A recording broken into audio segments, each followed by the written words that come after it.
Hey everyone, welcome to the show. Today we have guests from a whole array of different projects coming from the Lab Zero ecosystem to the Ethereum ecosystem, the ICP ecosystem, as well as Galileo. So I just wanted to start this off with an introduction, how you got into crypto, and just a little bit about your project in general. So I'll start off with Zach. Hey guys, glad to be here. Thanks, Darren, for hosting this. And it's good to see a bunch of different projects on the call. My name is Zach Atkins. I represent Galileo Protocol. So I handle in I'm based in the U.S., but we're a largely European team, and so I'm the director general. And I guess that's a common term in Europe that isn't as common in the U.S. But I'm the director general for strategic operations at Galileo Protocol. So essentially, that means I just handle all of the and oversee all of the day to day from marketing to sales to growth, kind of all of those good departments. Um, and I think the question is how I got into crypto. Is that right?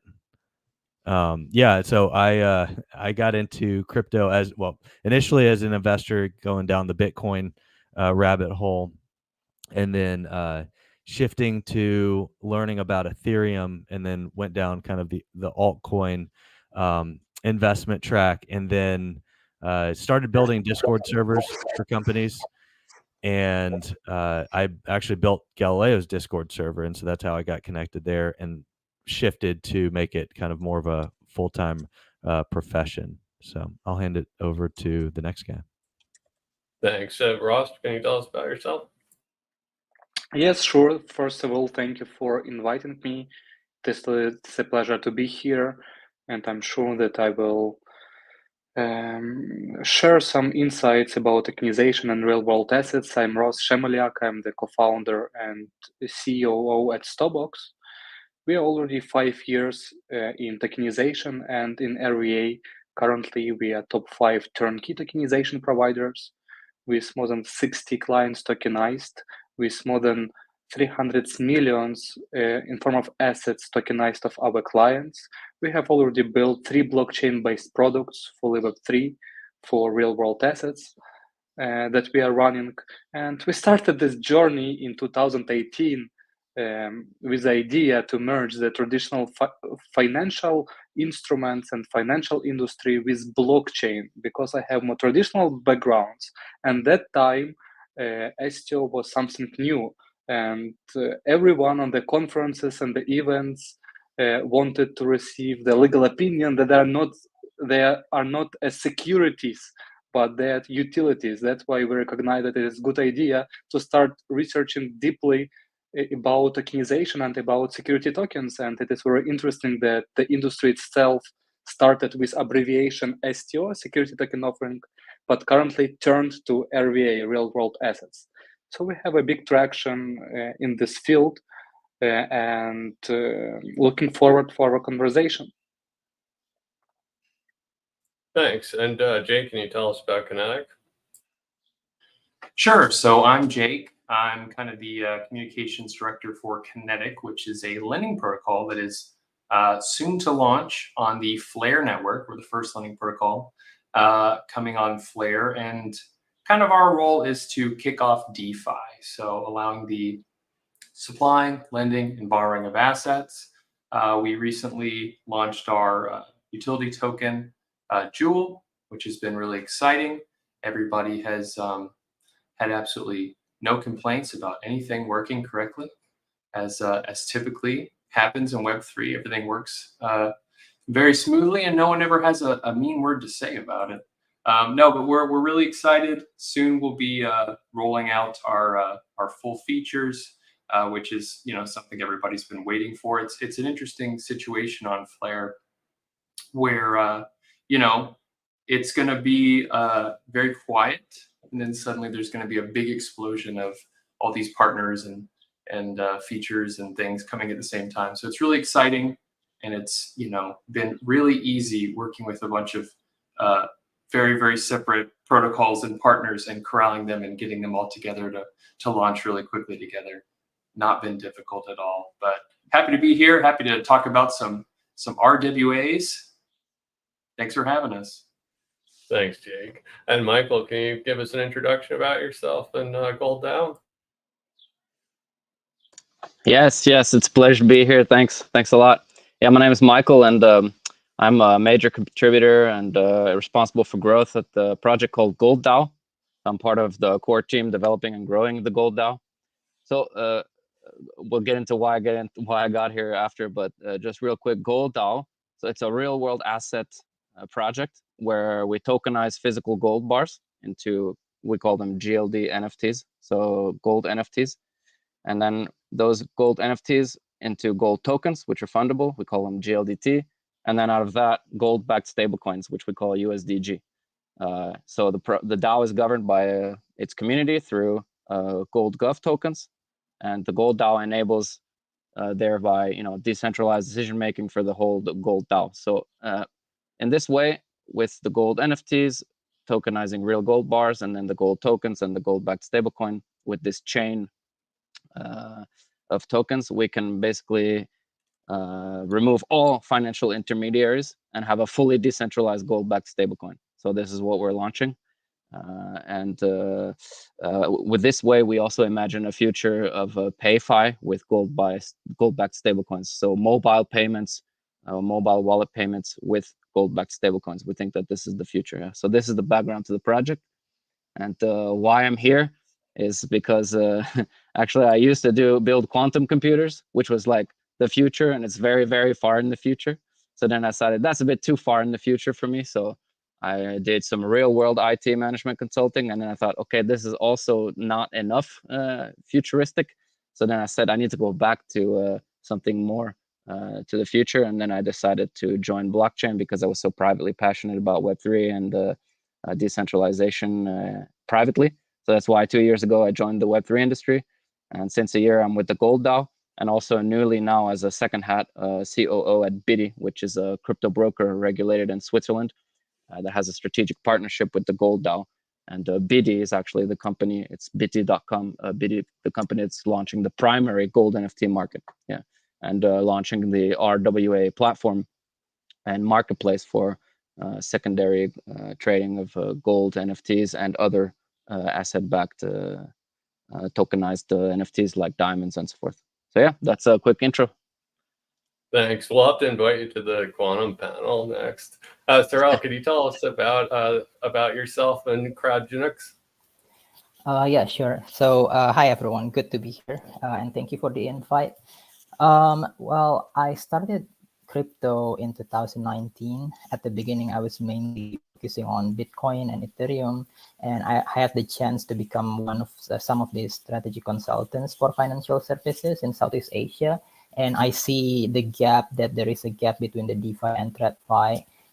So basically, that's how we started CrowdGenix. So I'm one of the co-founders of CrowdGenix. And in a nutshell, what we're doing is essentially we're providing a regulated platform for tokenizing, investing, trading, and storing alternative assets. And we are primarily focusing on commodity-based assets like agriculture, energy, and mining. But in the near future, we will also expand to other asset classes, including arts and financial, like investment funds, private equity funds, because we have seen some tractions lately, especially coming from the private equity funds in Spain and in other parts of Europe, where they want to tokenize the funds and offer them to not only mass affluent, but also retail investors. So yeah, that's pretty much what we're doing. And we're currently obtaining a license in Spain and also in the European Union. So hopefully we can get the license within the next 2 to 3 months. Thanks. And so I wanted to ask about like each individual project. If you could elaborate a bit more on the actual project and what sector of real world assets. I know everybody has like a little bit. People are a little bit more specified in other areas than some other projects are. So Zach, we'll start back with you. Can you talk a little bit more about Galileo and what it's specified to do over other protocols? Absolutely. Yeah. So we're an application layer that runs right now on top of Ethereum and Polygon. but we put luxury assets on chain. So we're a luxury asset tokenization platform, and we recently launched a marketplace to display the technology and onboard traditional luxury brands to this idea of Web3 and how it can benefit them from the traceability standpoint, from the authentication standpoint. The origin of this luxury asset. Counterfeiting is a huge problem within the industry, and so essentially we're providing that solution. So we're putting luxury assets on chain. Thanks. And Ross, can you talk a little bit more about your platform and what it specializes in? Sure, thank you. So we in Stobox, we solely focusing currently around their private capital and private companies, small and medium enterprises that we already tokenized 60 of them. So our unique selling point that we providing a turnkey solution, it means that we're covering all of the stages of their STO for the last 5 years, starting from the consultancy, because most of our clients do not understand and navigate in tokenization, and we advise how to legally structure it, their tax implications, diving into the business model to understand how tokenization can be feasible. So it's like preliminary stage of the STO, and we're acting as a consultants. Also, we help with the legal management of the process, and for the last 5 years, mainly in the beginning of our journey, we spent more than $1 million, not only spent but invested in our experience to lawyers to educate them with our money what tokenization is. And since that time, we created our own analytical department and already analyzed more than 100,000 hours of research of different nuances, cases, regulations, and accumulated this perfect knowledge that we share with the clients. For example, our YouTube channel, Stobox YouTube channel, it is the biggest in tokenization and RVA in the world, with more than 50,000 subscribers and 1 million views, where we also digest about the tokenization. So we have like consultancy arm where we're covering consulting and the legal management of the STO process. The second arm in our business, it is technical arm, because Stobox, it is technology company, and we have built 3 blockchain products. The first one, DS Dashboard, Digital Securities Dashboard, we released more than 4 years ago. It was one of the first STO platforms in the world. And it is a platform, white label SaaS platform, software as a service, for their primary issuance of security tokens. And in 2019, we received the award as the best tokenization platform of the year from ABC Summit. The second platform that we have, it is DS Swap, Digital Security Swap. We released this product more than 3 years ago, and it was one of the first DEXs, so decentralized exchanges, legally optimized compliance for trading of security tokens. And we conducted the first case of secondary market of security tokens on our DEX on a Binance Smart Chain with our first client, Landshare. It is US-based real estate. It is the second product. And the third product that we have, it is Soulbound ID. It is a verification layer where you one-time pass KYC, and because we are all of the products are fully Web3, you pass KYC one time, and then through the smart contracts, through the Soulbound technology, access our ecosystem because you verified. As so far, we have more than 60,000 registrants in Stobox ecosystem. More than 20,000 of them are already verified, and more than 14,000 are already minted DID, decentralized identity, to their wallets that is publicly seen in Explorers, for example, and it means that they can access our ecosystem.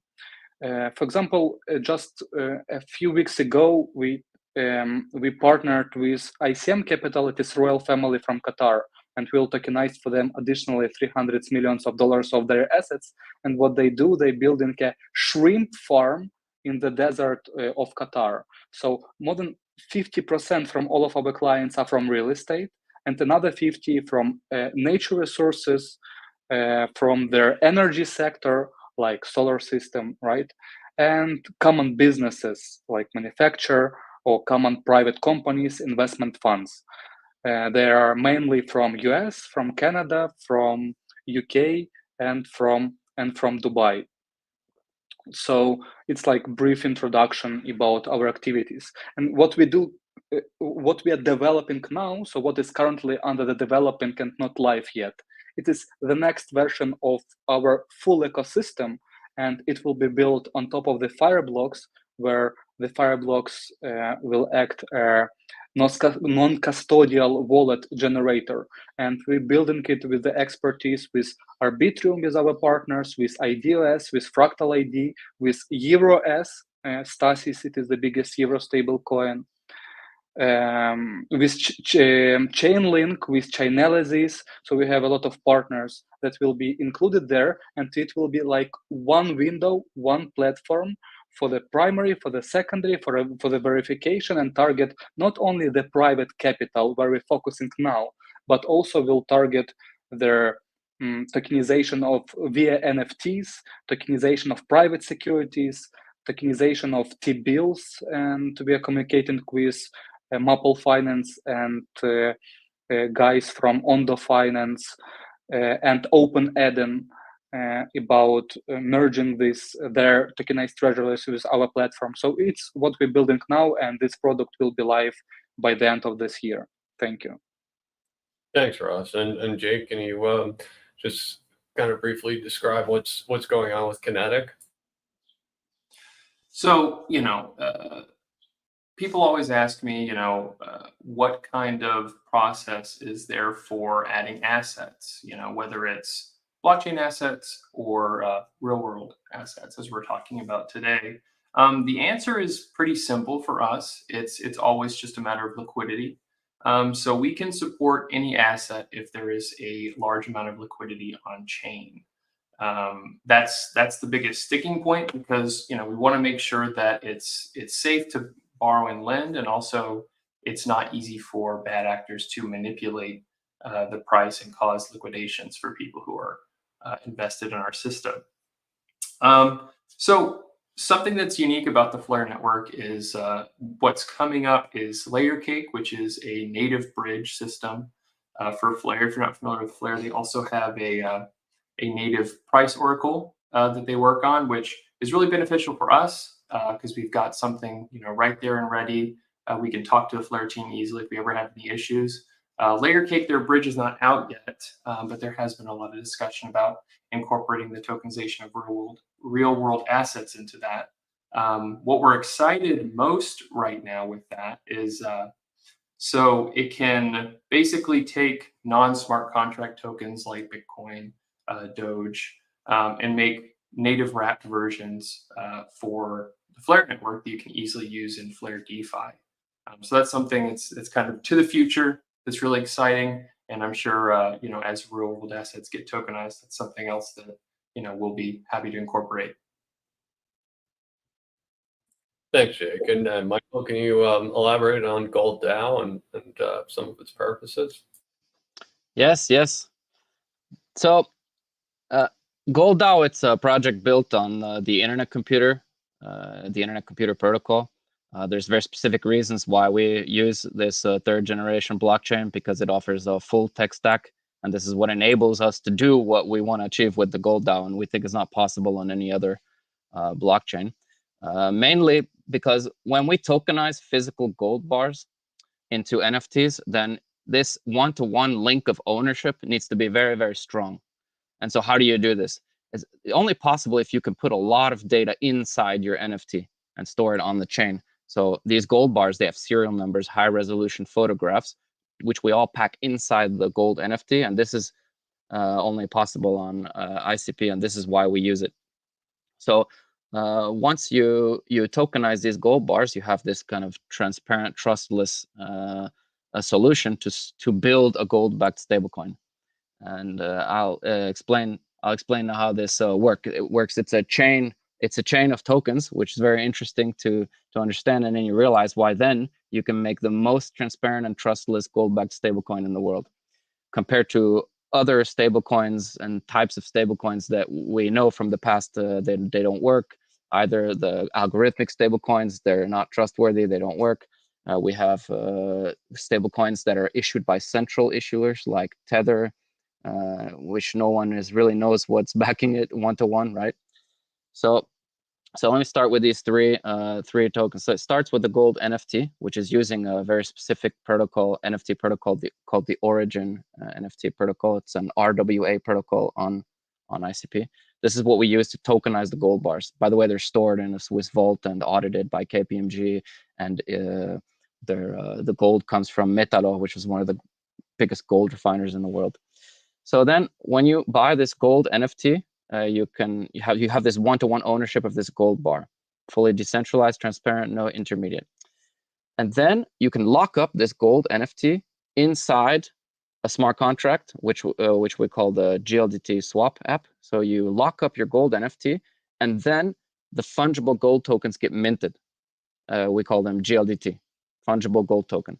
So you have to lock up your gold bar in the smart contract, and then the gold tokens get minted. So now you have a gold token, GLDT, which is 100% one-to-one backed by real gold bars in Swiss vaults. And who's the issuer? Where there is no central issuer. It's the smart contract on ICP, where the gold tokens, the gold NFTs are locked. So you don't need to trust any company. And the locked gold bars in the smart contract are verifiable and transparent. Because imagine if we would move the gold bars and do something with them, then we'd have to, when we resell them, we wouldn't be able to get the same serial number, right? So you can actually go and have it audited that these gold bars have never moved, right? Okay, so now we have this gold token, which is fungible. And based on this gold token, we can imagine lots of DeFi applications based on this real world asset platform, the gold token. And specifically, what we're planning on launching is a US dollar pegged gold-backed stablecoin based on this gold token. So you'll be able to then swap the gold token for the USDG, the US dollar pegged gold-backed stablecoin, which is fully backed by gold then. And so now you can use this USDG stablecoin for all the purposes that we use stablecoins. Like today, everybody's using USDT or USDC from Circle. You can now use the USDG with the difference that here, you're now certain that this is one-to-one backed by gold through this chain of tokens. It's verifiable, trustless, transparent, and you can use this for payments, for utility, for DeFi, whatever you want, payment system, etc. So we imagine kind of a new world of PayFi, global mobile payment system based on these gold-backed stablecoins. So this is the big plan with USDG, which is the end goal of the gold DAO. Yeah. So quick overview of how the project works. Thank you. And Terrell, can you go over CrowdGenX? Can you elaborate on CrowdGenX? Sure. So what we're offering to our clients is an end-to-end asset tokenization platform. We cover the entire value chain of asset tokenization, from the tokenization to primary and the secondary market. We have the SPV infrastructure in Luxembourg, and our client is they are typically either family offices in Spain or high net worth families in Spain and also in southern part of Europe. And they want to, so they have a lot of illiquid assets, but they don't necessarily cash rich some of these high net worth families. So they would like to tokenize these assets in order to gain the liquidity. And that's the reason why they typically work with us. They want to tokenize, for example, it's quite common in Spain here. They have quite significant number of lands, like farmlands or forests, and they would like to tokenize these assets. So what we do is typically we will wrap these assets into an SPV in Luxembourg using our SPV infrastructure. And then we tokenize the share of the SPV and then creating the fungible tokens. And then once we create these fungible tokens, then we can launch them in the primary market offerings. At the moment, it's still private offerings because we're still waiting for the license. But later on, once we get the license, then we can offer both private and public offerings, targeting both institutional and retail investors in the European Union. So that's the product. The first one is tokenization engine. The second one is the primary market. And then in early 2025, we will launch the secondary market, which is essentially the exchange for the security tokens. I think it's going to take some time, mainly because of the regulation with the new DLT pilot regime here in the European Union. But yeah, we are currently building the technology for the secondary market. But I guess in terms of public launch, it's gonna take some time until early next year. Thanks. And so I wanted to ask everybody about just the opportunities they see unfold as more real world assets come on chain, and just basically the benefits of having a real world asset on chain versus having it securitized or some of the other older technologies. Zach, can we start with you? Yeah, I can start. As far as benefits on chain, so I mean, our solution specifically is tying and at the forefront of merging the digital and the physical. So we are using NFTs, what we call PNFTs or physical NFTs, to create that digital twin for the physical item that is now you're able to have transparency into that full life cycle of the item. So that's such a big question as far as the implications of like with us as far as securitizing an asset. We're directly looking at the full life cycle. So making a digital trail for this physical item and providing transparency to that. So to us, it's I mean, we're dealing with more I don't know, commodities probably isn't the right term, but we're dealing with different types of items that typically aren't labeled as securities or anything along those lines. They're more kind of alternative type investments, or even just like right now, our products are buy and redeem. So you have you see a bottle of luxury wine and you want to buy and redeem it. We will have products that are more investable. I mean, we have one listed that that is a I'm gonna blank on the actual name of the watch, but it's a Rolex. It's a very famous Rolex, and it's listed for over $1 million right now. So that would be an investment grade product, but still in the buy and redeem mechanism. But I don't know if I'm answering your question exactly, but because we're kind of unique and we're not dealing with securities to the same extent that say CrowdGenics is, or Kinetic is with borrowing and lending and that nature. So maybe There's guess no we're wrong unique answer, Zach, but I imagine that the liquidity is probably really fragmented in the luxury goods space. By having it more open and global, it probably presents a lot more opportunities. Is that right? Absolutely. Yeah. I mean, part of the design and for us wanting to first launch on Ethereum and Matic is or Polygon is that there's a lot more liquidity there. But the grand vision is to be multi-chain so that you can go where have some fluidity with where the liquidity goes, and but yeah, it unlocks my mind was blown.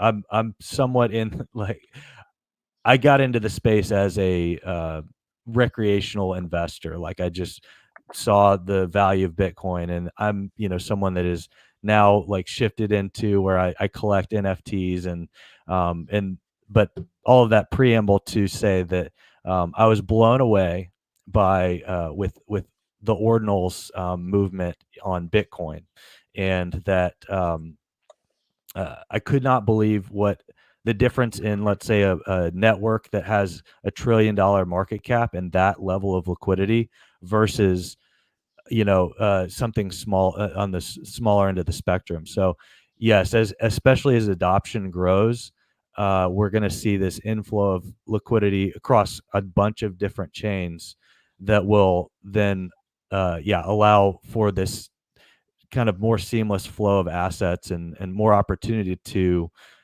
either sell or at least know kind of the worth and value of your physical asset in a new way that hasn't really been seen before. Thanks, Zach. I appreciate it. Ross, can you just kind of talk about the benefits of having real world assets on chain versus having them more in a centralized database? Sure, thank you. It is a great question, by the way. And let's start from an insight for our listeners. I think that the biggest example and the greatest example of real-world assets, it is a stable coins itself, USDT, EURS, or USDC, because what you have their common fiat currencies that are in banks, right? That are tokenized and represented in form of tokens. So it is the great example and implication of the tokenized assets.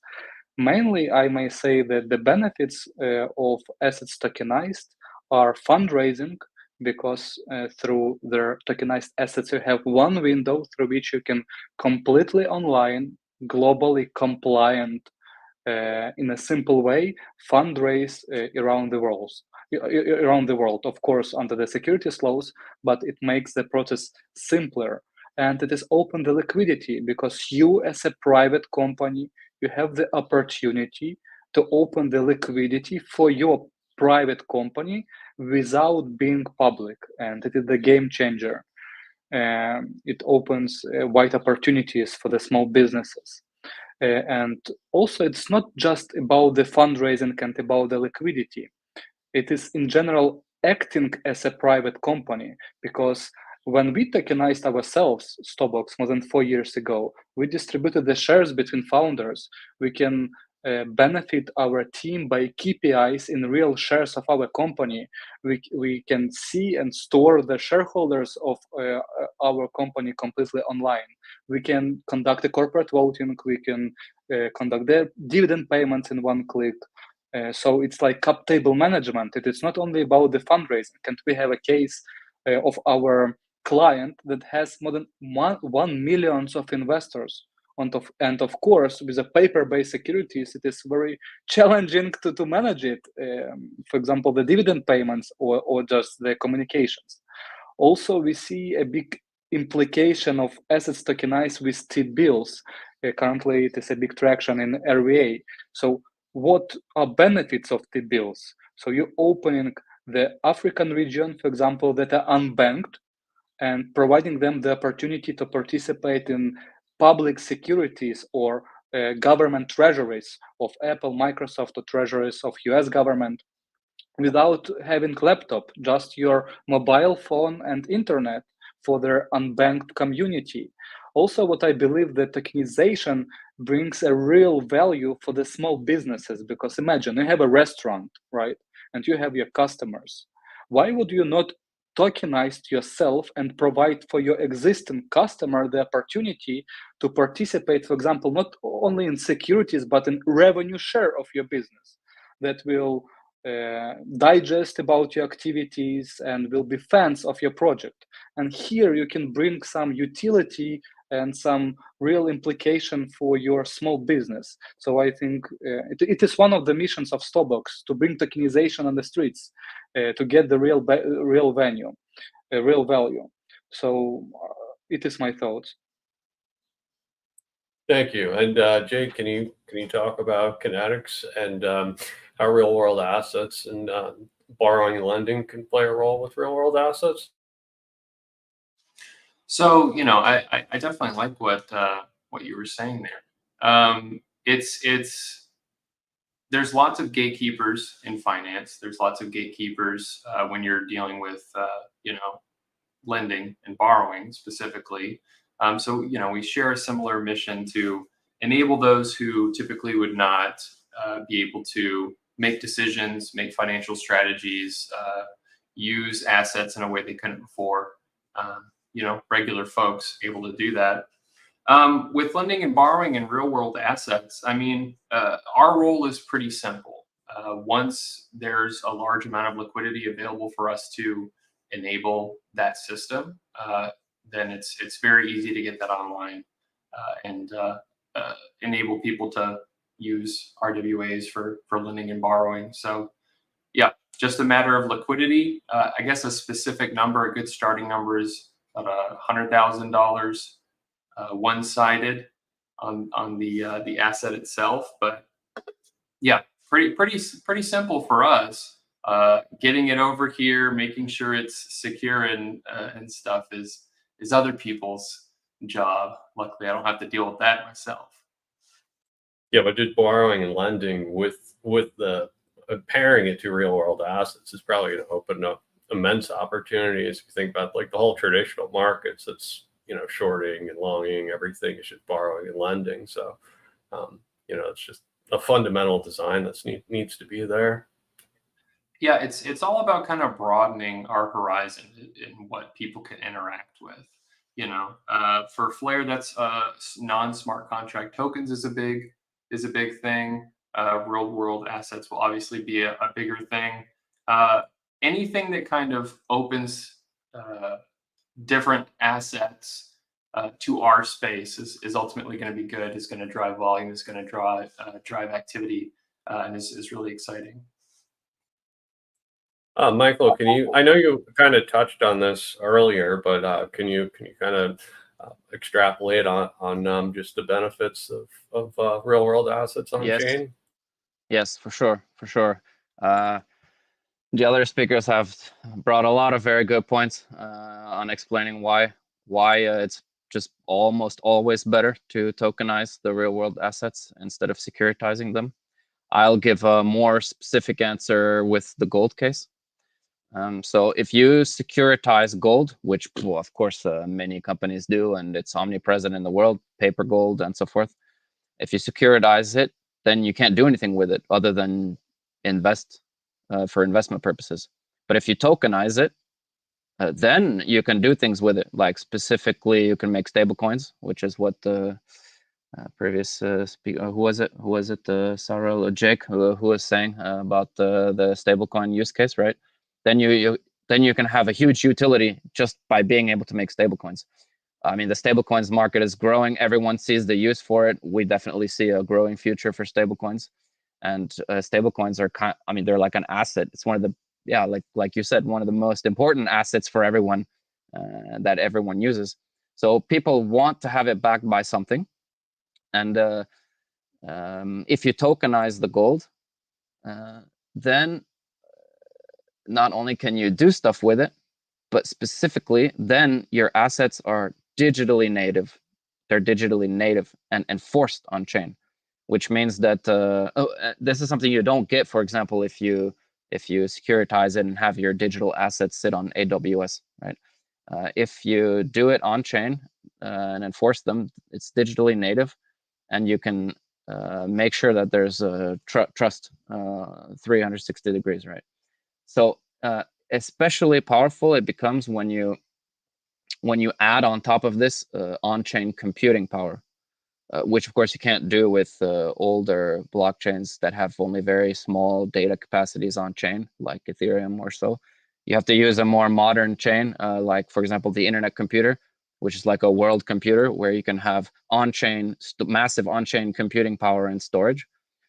So then when you combine ICP as the blockchain together with a powerful RWA protocol like the Origin protocol, together with the Gold DAO, then you can go all the way to this fully on-chain decentralized stablecoin use case, tokenized asset, right, for the gold.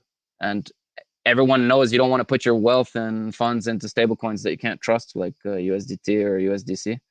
And when you don't have to use a stablecoin, you can also just want to use a gold token maybe. And there's lots of examples of gold tokens that exist today, like for example, PaxG or Tether Gold. But these gold tokens, they're actually just securitized assets. They take the gold and then they put them in a storage somewhere, and then they just issue centralized gold tokens corresponding to that amount. But they can change it. It's centrally issued, and you don't really know if the gold is really there or not, and how much, if it's really one-to-one. So it's not verifiable. But if you use this fully on-chain method with ICP and the Origin Foundation protocol and the Gold DAO and this chain of tokens that I explained, then you can do it decentralized, trustless, transparent, one-to-one, verifiably backed. And on top of this, you can also do other DeFi use cases. We can imagine lots of them. And then there's another aspect for stablecoins. Actually, the regulation for stablecoins is getting more and more hard and enforced and stricter. So, for example, in Europe, there's the MiCA regulation, but actually this is happening globally. So the stablecoin market is being challenged by such regulations, and there's only two ways that now you can launch a stablecoin, let's say in Europe. Either you have to be fully compliant. This is what USDC is doing now with Circle. They're just being fully compliant with MiCA, but this is very, very hard and huge market entry barrier. This is the one way to do it. So there's only very few companies that can achieve this. It takes a very long time. Or you do it the decentralized way, like we do with GLDT and USDG, and then you're automatically compliant and there's no central issuer. So there's only these two ways you can do it. And if you do it the decentralized way, then you have it digitally native, it's unforced on chain, you use ICP, and you have the safest, most trustworthy real world asset, which is gold historically, that can be used for all these use cases that I described. And it can be multi-chain, actually. So this is, yeah, in my opinion, the most amazing use case why you want to tokenize these real world assets like gold, but you can imagine silver, diamonds, and others, instead of just securitizing them where you can't do anything with it. Yeah, it's kind of like a really new space, a new future for finance and payments and PayFi. Yeah. Thanks. And Cyril, same question to you. Yeah, well, I think there are two most important things that we see from tokenization. The first one is obviously you wouldn't need to rely on custodian like with securities, the traditional securities. So you can hold your own assets on your non-custodial wallets.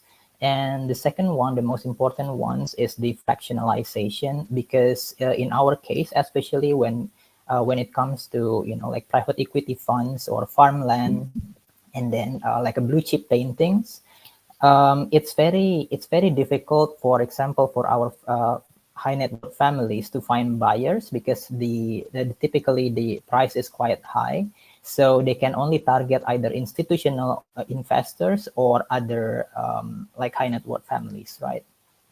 Meanwhile, when you fractionalize these assets through a tokenization, then you can sell this ownership into a security token. And that's pretty much what we're doing. So we remove the barrier to entry, especially for the mass affluent and retail investors, so that they can access to the investment opportunities or products or assets that are previously only available to institutional investors or professional investors. Meanwhile, for the family office or the high net worth families, they can get much better access to liquidity. I mean, tokenization itself will not solve the liquidity because it is professional market makers who creates liquidity. But by combining the tokenization and the market makers, which they will be available in our secondary market. So that's basically how we create the liquidity for our clients, for these high net worth families. Thanks. So the next question is kind of just open question, just anything that I missed or anything that you wanted to bring up. We don't have much time, so I want to make sure everybody was able to talk about what they wanted to talk about.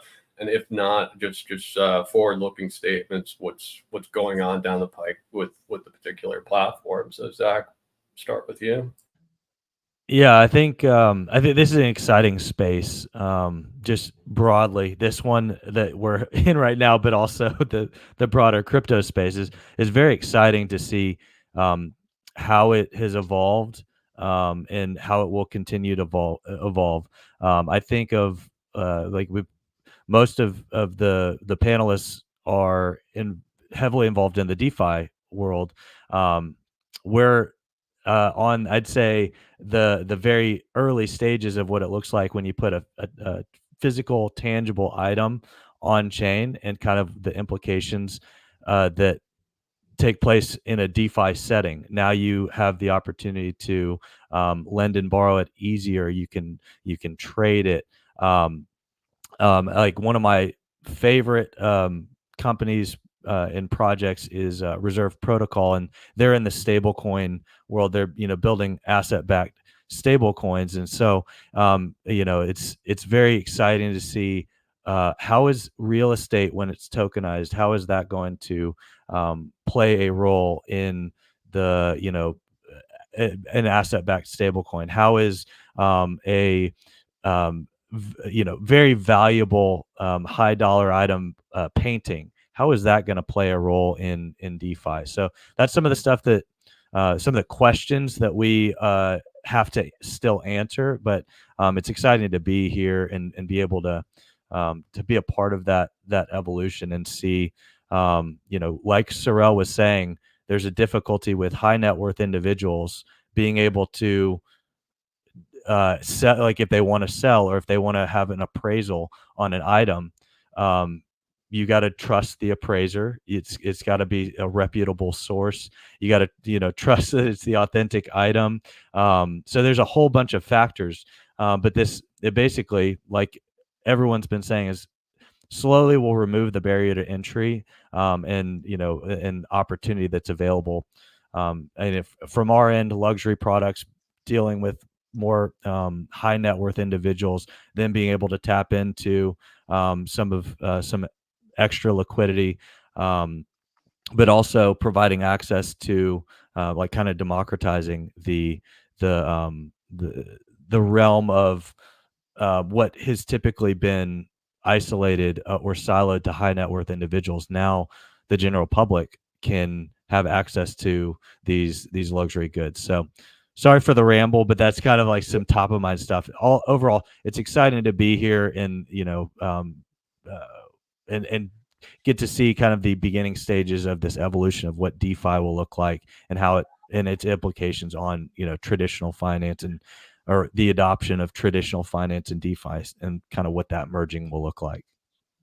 I know that the collectible market, I read statistics that it outperformed most of the traditional U.S. equity markets. So just having that opportunity and fractionalizing things that people couldn't afford before opens up a whole floodgate of new capital. Ross, I want to pass it to you though. Yeah, thank you. And thank you, Zach, for your insights. So look, it is great to see their adoption of real world assets and of tokenized securities, because I have been already 5 years in the market and been in Starbucks. At the beginning, spent 2 years with zero revenue, zero clients. I know how it's challenging to explain for them what tokenization is and why clients need so. So great to see that we are moving forward and we see a constant growth from year to year. And we see the big adoption of big institutions like BlackRock that currently acting as a benchmark in tokenization industry also. And I think that one of the crucial parts of the full vehicle is their education, right? That's why we in Starbucks a few weeks ago introduced their Starbucks Academy to educate businessmen and general public about tokenization. Also, we launched just recently rwa.media, our own media that will streamline and digest about tokenization, because I think it is the crucial point to share the knowledge, to share the news, and I think it's not about their competition, because in this world you have trillions of dollars and hundreds of trillions of dollars that could be tokenized. It is about the collaboration, and great to see all of you guys, and great to see your contribution to the industry. And I think that we just in the beginning. Thank you. Thanks. And Jake, anything that we missed that you want to discuss? Well, I can give you a little 10 minutes ahead of time alpha. We're just about to release a post saying that finally our lending and borrowing markets are coming online within the next couple of weeks to a week. So, people have been waiting for this for a while, but they've been extremely patient. So I'm extremely excited to finally get some of these markets out and, give people the tools to, change their financial situation, make complex financial strategies that they wouldn't have been able to otherwise. Thanks, Jake. And Michael, is there anything that we missed that you want to discuss? Yeah, sure. As it's very interesting how Jake, you also talked so much about the stable coins. It really seems that this is the big topic now. Yeah, from our side, we really want to solve the problem of central banks printing too much money. Everyone knows that the financial system is broken. Everybody's suffering from the inflation because of the monetary debasement. This is the fundamental problem that we want to solve, and we don't want to have stablecoins replace the fiat, but complementary, growing more and more use of stablecoin adoption compared to the fiat because of how broken that system is. And we know historically that gold, it's the one asset that's the most trusted historically. Until 1973, 1973, there was the gold standard. Since then, not anymore. The central banks have been printing freely, and it creates this currency debasement over time, which makes all the people in the world suffer. So yeah, and actually gold is still being used as the main reserve in many central banks, including the US. Yeah. And so with the gold DAO, we really want to introduce a proper trustless gold-backed stablecoin. I think this is kind of like going back to the gold standard, but also going back to the future.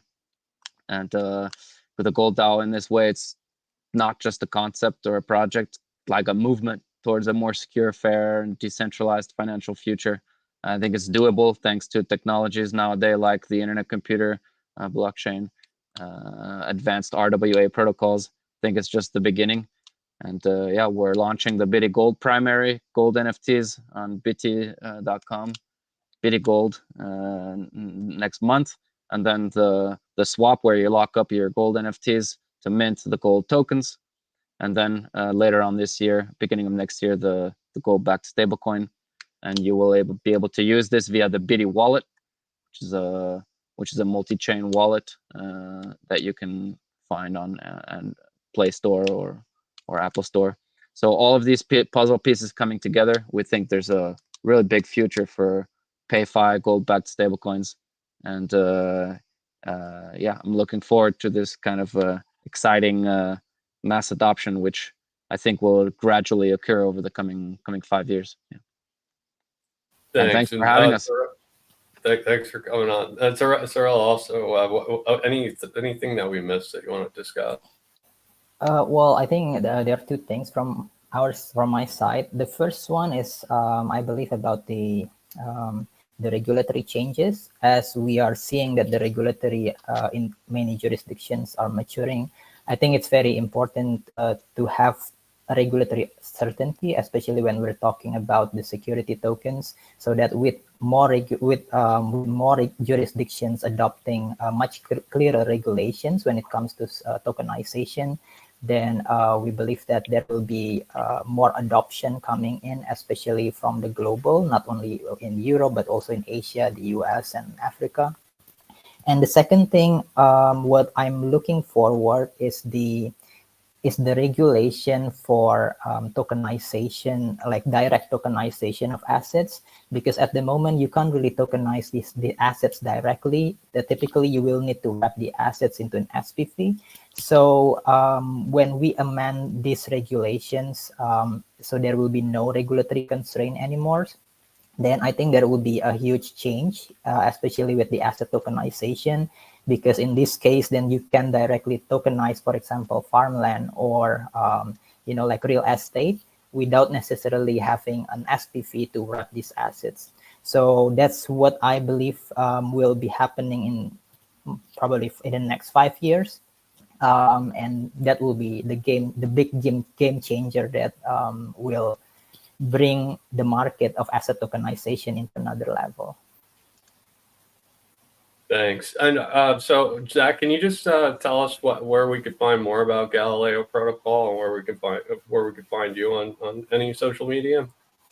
Yeah. So my Twitter handle is at Zach Atkins, but you don't really want to talk to me. You want to connect with the team. So go to at Galileo Protocol is our Twitter.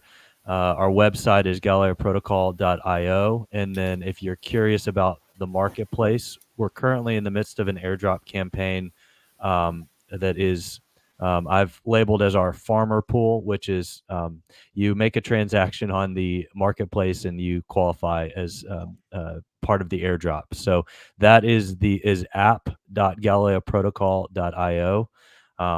Encourage you to check it out, and yeah, those will be the best places to reach us: website and Twitter. Thanks. How about you, Ross? Thank you. You can find me also in Twitter at Ross Shemeliak or Stobox Company, as well as you can check all of their social media links at our website stobox, stobox.io. Thanks. Jake, where can we find more about Kinetic or follow you? Well, if you have any carrier pigeons and or smoke signals, that would be a good one. Otherwise, you can find me on Twitter at kinetic_markets. On the top of our profile, there's a link tree. It's got all of our many various links that I won't waste your time rambling off, but that's at kinetic_markets. Appreciate it, Jake. And Michael, how about you? Yeah, you can see our website called the Gold DAO website. It's gold-dao.org. There you'll also find all the links to the Gold DAO dashboard and the GLDT swap app launching soon, and the USDG plan, and our roadmap, and all our social media. The Twitter account handle of the Gold DAO is at GLDRWA. And yeah, we look forward to people exploring to buy gold NFTs, and then later the GLDT. You can pre-check bity.com, bity.com, which is the crypto broker in Switzerland, which will launch the Bity Gold primary marketplace for the gold NFTs. And you can also check out the Bity wallet, which is one of the only wallets in the world that supports multi-wallet, multi-chain, and multi-account. So yeah, you can find that on Play Store or Apple Store. Thank you. And Cyril, how about you? Where can we find more information?